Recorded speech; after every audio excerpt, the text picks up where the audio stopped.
In this video, we'll show you how to perform a brake bleed procedure on your Ford F-150. This is located in the engine bay and behind all four wheels. Let's get started.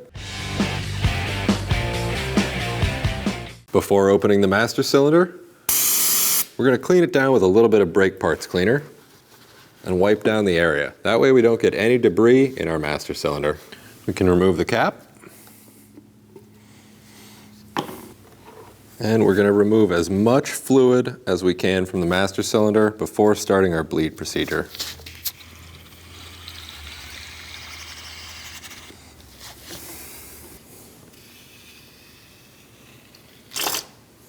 You want to have a receptacle nearby to empty your fluid out of whatever you use to remove the fluid from the master cylinder.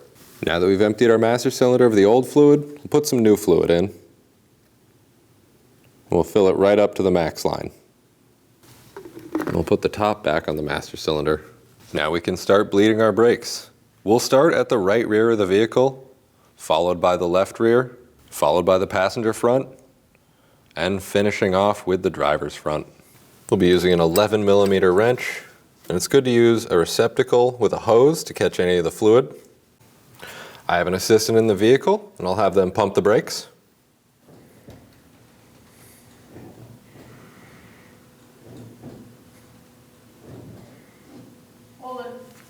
With the assistant holding their foot on the brake, we can go ahead and break this loose.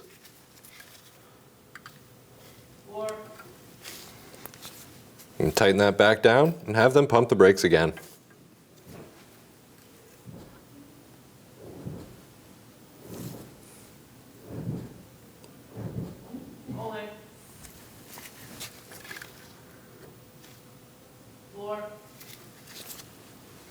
Repeat this process until there's no more air bubbles in the line.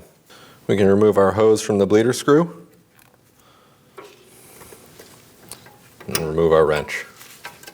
We'll clean up this area with a little bit of brake parts cleaner, and we'll reinstall the bleeder screw cap. And we'll do the same on the driver's side. Now that we've finished our second caliper, we can go ahead and top off our master. Don't forget your cap. We can attach our hose to the bleeder screw, and we'll use our 3/8 line wrench to loosen this bleeder screw. We can have our assistant in the vehicle pump the brakes.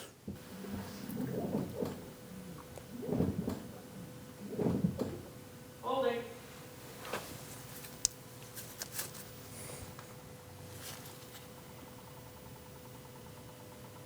Floor. Pump.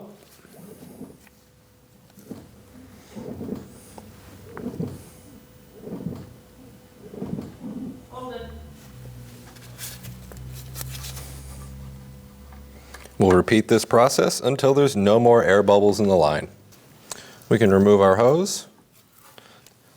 You want to be careful not to drip any brake fluid anywhere. If you do get brake fluid on any paint, you want to immediately get some water on it. We'll clean off the brake fluid with a little bit of brake parts cleaner. If you have a bleeder screw cap, you can reinstall it now. We can move over to the driver's front, complete the bleed, and top off our master. And now that we've bled our brakes, we'll top off the master cylinder back to the max line. Reinstall the cap. Take the vehicle for a test drive. If you have a spongy brake pedal, you're going to want to do the brake bleed procedure again. We can go ahead and torque the lugs to 150 foot-pounds. When only the best will do, demand TRQ. The only company that lets you view before you do. TRQ is committed to offering the highest quality aftermarket auto parts that are engineered for peace of mind. Thanks for using and viewing with TRQ.